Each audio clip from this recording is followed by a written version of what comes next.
Ating mga Crispaw natics dyan, kumusta? Medyo tahimik pa po ang mga Crispaw ngayon kasi wala pang masyadong upload po si Sir Paul mga idol, no?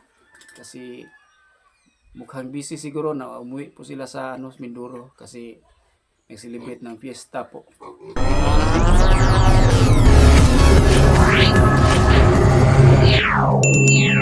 Hello mga idol, magandang araw po sa inyo. Kumusta po mga idol? Ang ating mga Crispaw natics dyan, kumusta? Medyo tahimik pa po ang mga Crispaw ngayon kasi wala pang masyadong upload po si Sir Paul mga idol, no? Kasi mukhang busy siguro na umuwi po sila sa Mindoro kasi nag-celebrate ng fiesta po. Ang fiesta po mga idol ay tradisyon po, katulad nating mga Katolik po ay natural na magfiesta po every year po mga idol. So umuwi po si Sir Paul para sa kanilang fiesta. Welcome to my YouTube channel po mga idol, Miltic Romero TV. Mag-shoutout po tayo ngayon sa dulo ng ating video. Tapos wala pang masyadong upload po si Sir Paul ngayon. Usap-usap lang tayo ng kunti, lalo na po sa ating mga OFW dyan para po sila masiyahan po, iwasan ang pagka-homesick nila kasi may nakita po sila na kababayan katulad natin na nagbablog po ng mga Pilipino. Kumusta po ang ating mga OFW dyan sa ibang bansa? Kumusta ang ating mga nakatira na dyan? Kumusta po? Medyo mahirapan po ako sa pagtagalog. Medyo bulol-bulol po kasi Cebuano po ako mga idol. Kumusta po sa mga Cebuano at dito sa Cebu? Kumusta? Sa mga Bisaya? Kumusta? O sa ating mga kababayan sa iba't ibang panig ng mundo, kumusta po? Nanonood po sa atin ngayon. Pwede kayong pa-shoutout po. Babasahin natin at kumusta naman po ang ating mga FW dyan sa Middle East? Kumusta po kayo? Comment po kayo kung okay lang kayo dyan kasi may digmaan dyan. Pray lang po kayo palagi ha mga idol. Panginoon lang po ang ating may gabay po sa buong mundo. Siya po ang ating sandalan po mga idol. Kasi siya ang tagapagligtas sa atin at gawa sa atin. Siya po ang gumawa sa atin. At sorry po sa aking Tagalog mga idol ha, kasi hindi po ako masyadong bihasa ng Tagalog kasi ang language namin dito ay Cebuano, Bisaya po. Medyo mahirapan sa kalisod. Kaway-kaway sa mga Bisaya dyan. Ang ating video ngayon mga idol tungkol po sa experience po ng PB team sa Mindoro. Baka grabe po nakita ko sa iba't ibang video nila kasi pinapanood ko ang mga video nila. Lahat ng PB team pinapanood ko kasi diehard tayo sa PB team. Naglikram mo na po sa Mang Ili na marami na daw bahay ang nakainan niya. Hindi niya na-experience kasi sa Davao kasi ang Davao siguro hindi man siguro iwan ko lang, comment kung sinong taga Davao. Ang Davao siguro hindi mostly Catholic siguro mga idol, parang doon mga mix siguro ang religion sa Davao, no? Mix, no? Lalo na sa mga bundok-bundok ng Davao. Sa syudad siguro, sa city mostly Catholic siguro. Sa bundok-bundok katulad ng mga PBT members na doon sila nanirahan, katulad sa ilang pisna, mukhang bihira po ang Catholic kasi na po malayo na po sa sa city. Tapos meron ng mga religion na iba't ibang religion. Pero Christian din, kahit anong religion isa lang po ang natin, puntarya natin si Jesus lang po mga idol, diba?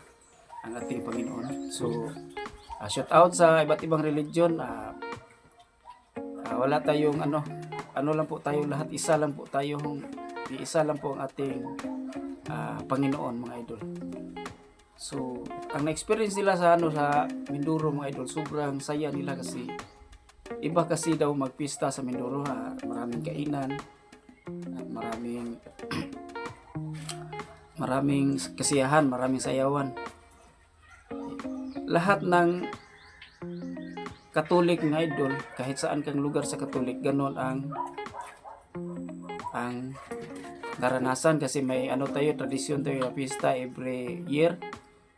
Tapos maraming kainan, katulad dito sa Cebu, grabe po. Kahit mahirap lang ang pamumuhay, buhi ng baboy para pagdating sa pista may kakatayin, may handa po, di ba?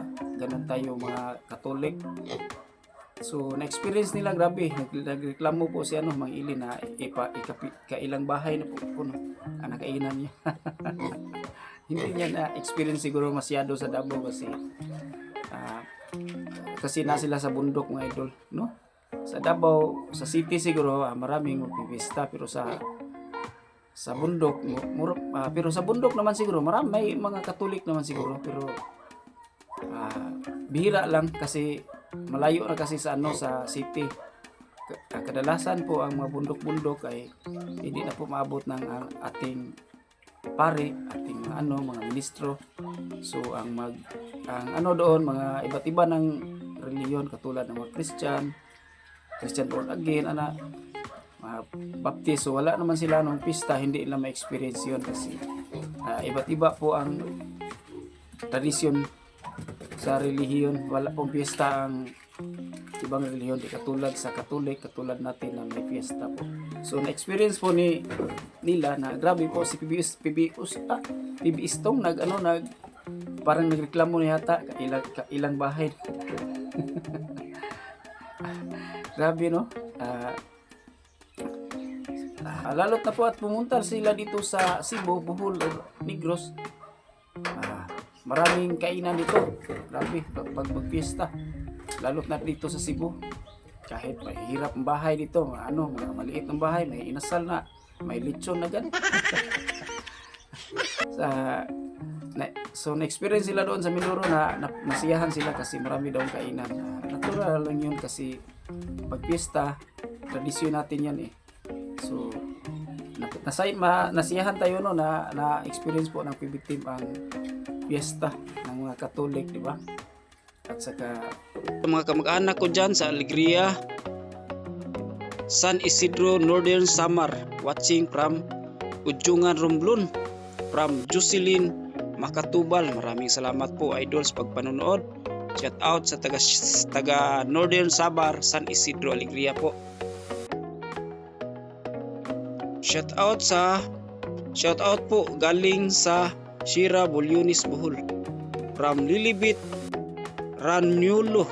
Maraming salamat po sa mga Ranyulo family. Maraming salamat Lilibit. Shout out from Bulyonis, Bohol, no? Shira Bulyonis, Bohol. Maraming salamat sa pagpanood idol. So yun lang po ang ating pinag-usap-usapan ng kunti kasi wala pa po masyadong upload sa Sirpol kasi baka busy pa siguro mga idol. Yan lang po ang ating video ngayon. Tapos salamat sa panonood at pag-subscribe po mga idol. Meltic Romero TV. Maraming salamat po.